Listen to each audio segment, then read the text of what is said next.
It was nearly dusk when the phone rang, slicing through the quiet rhythm of my evening. I was folding towels in the laundry room, the soft hum of the dryer masking the first few rings. When I saw Caleb's name light up the screen, I smiled despite everything I still did. "Hey, sweetheart," I answered, tucking the phone between my shoulder and ear. "Hey, Mom," he said, a little distracted, just checking in. "Melina and I are heading out for dinner, some bistro her cousin recommended. Paris is expensive, but she's happy." I asked about the weather, whether the hotel was nice, if he'd seen the Seine yet. He gave short, polite answers. I didn't mind, I was used to being the one who asked. After a few minutes, he said, "Anyway, we'll talk more soon, okay? Love you too," I replied, then waited for the line to go dead. But it didn't, there was a pause. Then the sound of Caleb shifting the phone maybe into his coat pocket. Melina's voice came next, low and close. "Who was that?" "Mom," he muttered, something about the house again. "Probably that leak in the guest bathroom." I held my breath, my hand still on the edge of the dryer. Melina laughed. "Well, it is technically hers for now," Caleb said, his voice sharp. "She's a burden. We'll talk her into signing the deed eventually. Guilt works every time." The blood drained from my face. I couldn't move, couldn't hang up. I stood there surrounded by clean laundry and warm light, suddenly cold. They were planning something. And the house, my house, was just the start. Grief, when it first arrives, moves like water, quiet, invasive, unstoppable. I was 42 when it drowned the life I knew. Paul died in an accident no one saw coming, leaving behind a tired wife, a teenage son, and just enough insurance to keep our lives from falling completely apart. I remember the day I signed the final paperwork for the payout. The man across the desk kept calling it a benefit, as if money could ever replace the steady patience of Paul's hands or the way he always made our son laugh, even on bad days. I didn't touch a cent of it for a year. Then slowly I began to reshape our lives around the hollow space he left behind. The house came first, a modest, white-painted craftsman at the edge of Asheville with old bones and a good soul. I chose it because Paul would have loved the porch and the oak tree in the yard. I made it ours with careful hands, painted walls, weekend landscaping, second-hand furniture I fixed up myself. It was the only thing I had ever owned that felt entirely mine. It was supposed to be the foundation for Caleb to feel safe again. I didn't date. I worked. I gave 2 jobs most years, sometimes 3 in the summers when Caleb needed camp or books or braces. I told myself that was enough, that mothering well was its own kind of love story. When he got into Columbia, I cried in the parking lot of the diner I waitressed at. The scholarship wasn't full, but we figured it out. I sold my grandmother's ring, dipped into the insurance, picked up an overnight shift. I told him not to worry about anything except studying. He promised he wouldn't forget what I did for him. After graduation, he and Melina moved back to North Carolina for a few months. There had been a layoff, rent was high, it was only temporary, they said. I didn't hesitate. I gave them the upstairs and repainted the guest room myself. Melina said she liked the pale gray. I said nothing when she replaced the curtains, or when Caleb rerouted the mail to their names. Even when they started referring to the place as the house, never Mom's house, I let it slide. Maybe I wanted to believe we'd become a family again under one roof. Maybe I was tired of eating dinner alone. I never thought the hands I raised would turn and reach for what I'd bled to keep standing. Now, hearing those words, "she's a burden," I couldn't stop the memories from rolling in, one after another, each more bitter than the last. The mortgage I carried alone. The years I spent without holidays because I was covering shifts. The back pain I ignored, the small joys I shelved. And yet it wasn't the betrayal that stunned me the most. It was how unsurprised a part of me felt. I folded the last towel, slowly pressed it flat, and set it on the pile. Then I walked to my room and pulled out the fireproof box from under my bed, the one that held the deed. It didn't happen all at once. If it had, I might have stopped it. But erosion is quiet. It wears you down grain by grain until one day you look around and realize the shoreline is gone. They started calling it our house about 3 months after they moved in. At first, I thought it was just careless phrasing. "We should do something about the porch," Melina would say, or "we've been thinking about a new stove." When Caleb chimed in with, "I'll take care of the bills from now on, easier if it's all automated," I told myself it was kindness.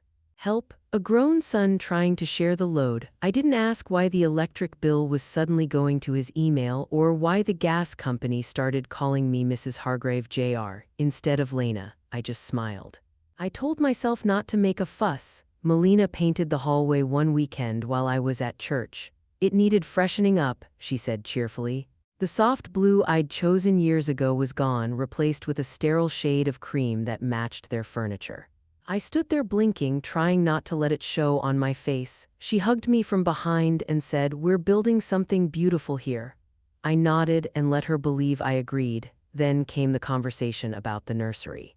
Melina sat across from me at the kitchen table, one hand curled around a mug, the other resting on her belly. "We've been thinking," she said, smiling, "if this works out, we'd love to turn your room into the nursery. You'd still have the guest room, of course. It's cozier." Caleb didn't look up from his phone when she said it, as if it were already decided. That night, I lay awake in the very room they wanted to repurpose, listening to the wind rattle the old windows Paul had once sealed shut with his bare hands. I realized how small I'd become in my own home. Every wall whispered someone else's name now. I reached over, turned on the lamp, and opened the drawer beside my bed. Inside was the letter Caleb wrote me from college, the one that ended with, "I'll always take care of you, Mom." I folded it back neatly and set it next to the deed. I told myself not to listen again. I'd already heard enough. The words were burned into my memory, sharp as broken glass. She's a burden, but something inside me, some small, wounded part, was still waiting for this all to be a misunderstanding. I pressed play again. The recording crackled softly. Caleb's voice was faint at first. "She'll give in if we remind her how much she owes us." Melina's laugh followed. "Just mention the college loans and the fact that she hasn't paid rent since we moved in." I paused the playback, my thumb hovering over the screen. I hadn't paid rent in my own home. I hit play again. "She's emotionally dependent. We don't have to be cruel about it," Caleb said. "We just need to make her feel like we're her only real family." "She is easy to guilt," Melina agreed. "And once we're on the deed, we can finally start renovating properly." There was a brief rustling, the sound of silverware, glasses clinking, then Melina again, more casually this time. "We'll take the master bedroom when we get back. It makes no sense for her to have the largest room when she barely does anything anymore." That one hit harder than the rest. I paused the recording, closed my eyes, and for a moment let the silence fill the room. They had been sitting in some Paris cafe, dining on food I paid for, planning how to edge me out of the life I'd built for all of us. I pressed play once more. "She doesn't even realize how close we are to just taking over everything," Caleb said. "And if she pushes back, we remind her about retirement homes, about health care. The woman's not getting younger. Possession is 9/10 of the law," Melina said lightly. "We've been living there for years. If we had to fight it, I'm sure some judge would sympathize." They laughed.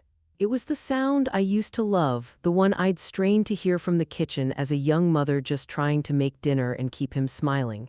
Now it made my stomach turn. I hit record on my phone and saved everything. That night, I didn't sleep. I sat at the kitchen table with every light off, my hands wrapped around a cold mug of tea I'd forgotten to drink. Every corner of the house seemed to echo back something I'd given. A birthday party in the living room, Paul's handprints in the back garden, the late nights folding laundry so Caleb could have clean clothes for school. I had given everything, and still it wasn't enough to be safe from their plans. By morning, something inside me had settled, not peace, not yet, but a quiet certainty. I would not plead for space in my own home. I would not let them decide what I was worth.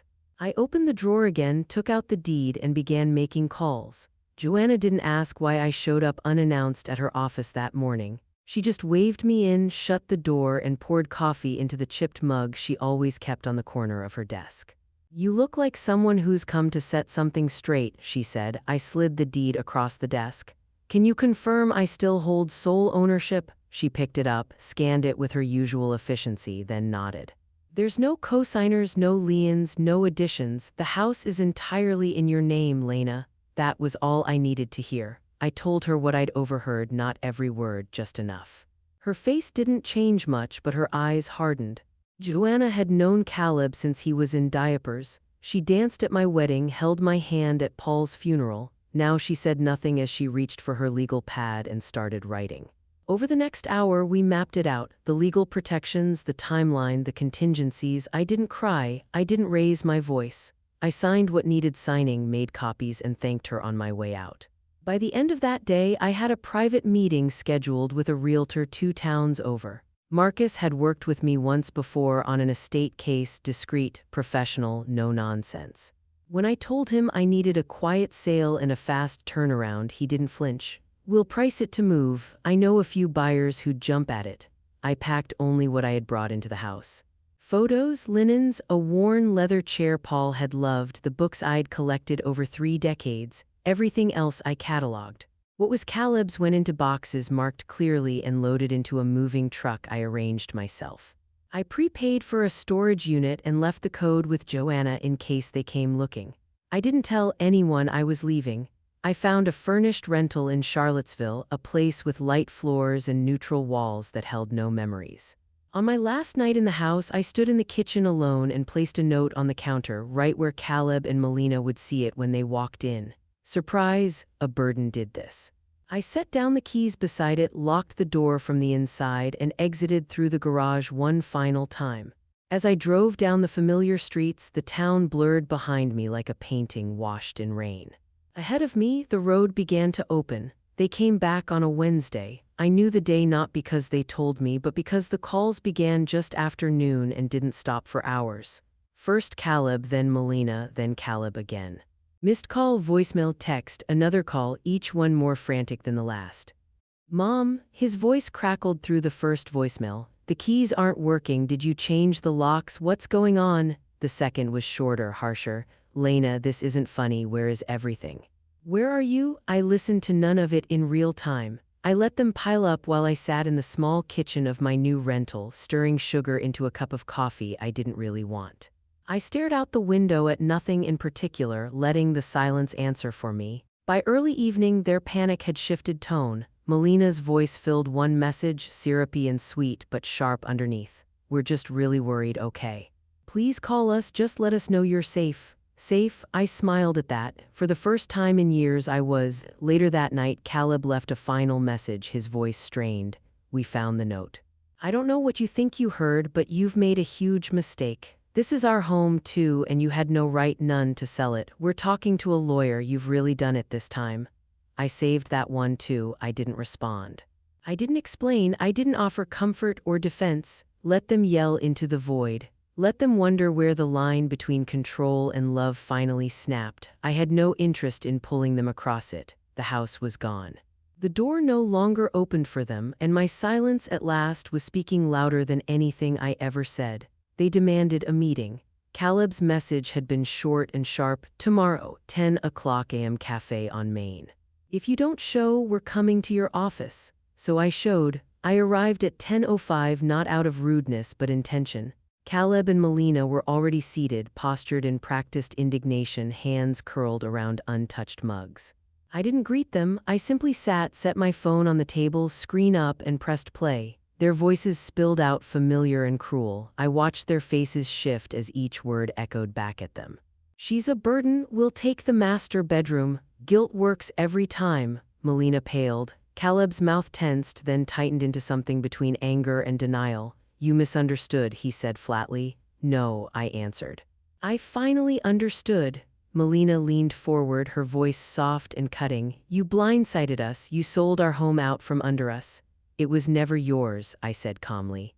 "It was mine, paid for, maintained, protected," Caleb scoffed. "After everything we've done for you," I met his eyes and didn't look away. "Yes, and you taught me exactly what not to become." They didn't know what to do with that. I didn't give them time to recover. There will be no money, no access to my accounts, no forwarding address, no second chances. Melina opened her mouth, then closed it again. Caleb's fists clenched on the table, knuckles white. "I'm your son," he said finally, like the title alone should mean something. "And I was your mother," I said quietly, "not your asset." For a long moment we sat in silence. I stood, slid a small envelope across the table with the storage unit details, and turned to leave. Behind me, neither of them called my name. The quiet in my new apartment felt different. It wasn't the aching kind I used to fill with other people's needs. It was soft, Whole, I wasn't waiting for someone to knock or call or ask for something they'd already decided I owed them.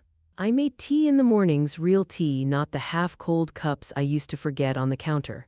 I sat by the window, watched the birds on the ledge, read entire chapters without interruption. Some days I didn't speak to anyone and I liked it that way, but I didn't disappear. After a few weeks, I found a small community center nearby that hosted weekly grief and boundary-setting groups. It felt strange at first, sitting in a circle of strangers and saying my name aloud like I was starting over, but that's exactly what I was doing. I wasn't there to talk about Caleb, not directly. I was there to talk about the quiet ways we lose ourselves when we're too busy caring for everyone else. I met women who'd been through worse and others who were just learning how to say no for the first time. We didn't fix each other. We listened, that was enough. One evening after the group, a woman named Sabria pulled me aside. She ran a shelter for single mothers on the edge of town. "We could use someone like you," she said, "not to preach, just to sit with them. Tell the truth." So I started showing up once a week at first, then more. I sat on worn couches with young mothers who had no one left to believe in them. I listened to their stories. I told them some of mine, not the bitter parts, just the parts that reminded them they weren't alone. I didn't tell them what to do, I let them decide that for themselves. And one afternoon, walking home with the chill of early fall in the air, I realized I hadn't thought about Caleb in days. Not with pain, not with anger, just distance. Not every loss is a wound. Some are the first step toward something that finally feels like your own. A year passed in the quietest way, no dramatic changes, no declarations, just steady days, honest, unspectacular. Mine, the dates snuck up on me. I only realized it was the anniversary when I saw the first yellow leaf fall outside my window. Autumn had always been Paul's favorite season, Caleb's too, when he was little. I used to rake leaves into piles just so he could jump into them, laughing. I made myself tea and sat at the kitchen table with my journal. No one expected anything from me that day, no calls, no demands. I opened to a blank page and wrote a letter, not to Caleb, not to anyone else, just to me. You were never a burden, you were the foundation. You were the one who kept it all from falling apart.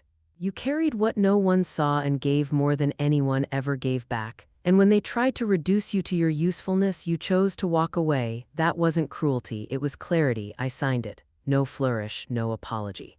Later, I took a walk. I didn't mean to go near the old neighborhood, but my feet found their way without asking. When I reached the street, I slowed, not to look back but to pass through. The house stood there, familiar but distant.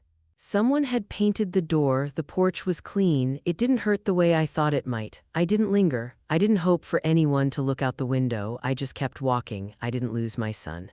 That truth settled in slowly, without bitterness. I lost the version of him I wanted to believe in, the boy who would never turn away from me, the man who would remember the hands that built his world. What I let go of wasn't a child. It was the illusion that he saw me, and what I found in the space left behind was myself.